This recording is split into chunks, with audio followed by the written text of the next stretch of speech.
Okay. అంటే silver కూడా బంగారంతో పోటీ పడుతూ ఏమాత్రం తగ్గేదేలే అంటూ కూడా పర్సెంటేజ్ పరంగా చూస్తే ఇంకా ఎక్కువగా పెరుగుతోంది సిల్వర్ రీసెంట్ డేస్‌లో మనం చూస్తూ ఉన్నాం. విపరీతంగా పెరుగుతుంది. ఎందుకు అది దానికి స్పెషల్ రీజన్స్ ఏమైనా ఉన్నాయంటారా? ఈ జనవరి ఇయర్ ఫైనాన్షియల్ ఇయర్ కాకుండా క్యాలెండర్ ఇయర్ తీసుకోండి. జనవరి నుంచి 24% గోల్డ్ పెరిగింది, 60% సిల్వర్ పెరిగింది. ఎక్కడ 3 times. సో ఇంకా క్వశ్చన్ ఉందా అంటే అసలు యాక్చువల్గా యూసేజ్ ఇంకా పెరగల. ఇప్పుడు రెన్యూబుల్ ఎనర్జీ కానీ సోలార్ కొంచెం వాడుతున్నారు. సోలార్కి కానీ సిల్వర్ వాడే చోట్ల ఎక్కువ చోట వాటికి ఎక్కువ గ్రీన్ ఎనర్జీ కూడా విపరీతంగా అవసరం ఉంటుంది. సో ఫ్యూచర్ జనరేషన్ డెవలప్మెంట్ కావాలన్నప్పుడు సిల్వర్ ఎక్కువ యూసేజ్ అవుతుంది. ఆ యూసేజ్కి ఇప్పుడున్న silver is a by product, it's not direct ఇది కాదు. అంటే మైనింగ్ చేసినప్పుడు గోల్డ్ కానీ జింక్ కానీ ఇవన్నీ మైనింగ్ చేసినప్పుడు silver it's a by product. కాబట్టి ఆ పర్సంటేజ్ సప్లై డిమాండ్లో ఆ ప్రోడక్ట్ డిమాండ్ ఎక్కువ ఉంది, సప్లై తక్కువ ఉంది.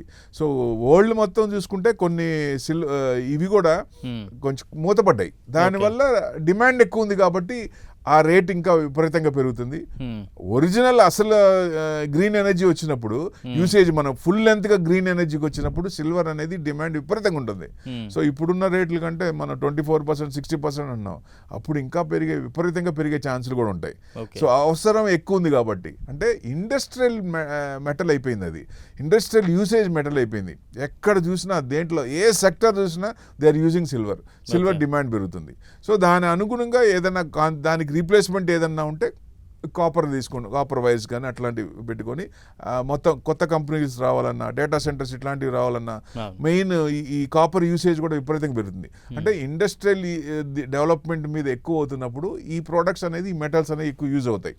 సో డెఫినెట్గా మరి డిమాండ్ ఇంకా పెరిగే ఛాన్సే ఉంది. కానీ ఇంత పెరిగింది ఎవరైనా సరే ఇప్పుడు మేము ఎంటర్ అవచ్చా అంటే జనరల్గా ఏ మెటల్ అయినా ఏ ఈక్విటీ అయినా విపరీతంగా పెరిగినప్పుడు ఒక 10 to 20% రీట్రేస్మెంట్ అనేది సర్వసాధారణం. సో వస్తుంది అనుకుంటే ప్రతిరోజు 24,000, 20,000, 15,000, 18,000 పెరుగుతూనే ఉంది. ఎక్కడ కూడా వెనక్కి తిరిగి చూడలేదు. ఎందుకంటే యాడ్ ఆన్ ఫ్యూయల్ లాగా ఆయన ఇష్యూస్ వస్తున్నాయి, కొత్త ఇష్యూస్ వస్తున్నాయి.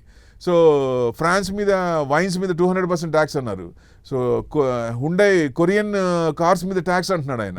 సో ఇష్యూస్ అనేది ఆగట్లేదు. సో అక్కడ అన్సర్టెనిటీ ఉన్నప్పుడు, రోడ్ క్లారిటీ లేదు, అన్సర్టెనిటీ పెరుగుతున్నప్పుడు డెఫినెట్గా మరి మెటల్స్ పెరుగుతాయి కన్సిస్టెంట్గా. అంటే దాంతోపాటుగా ఇంకా విపరీతంగా జస్ట్ ఒక 5,000 అట్లా పెరిగేది. ఇప్పుడు చూడండి ఆ ఇష్యూస్కి యాడ్ అవుతున్న కొద్దీ 20,000, 25,000 అసలు అదుపు లేకుండా ఉంది.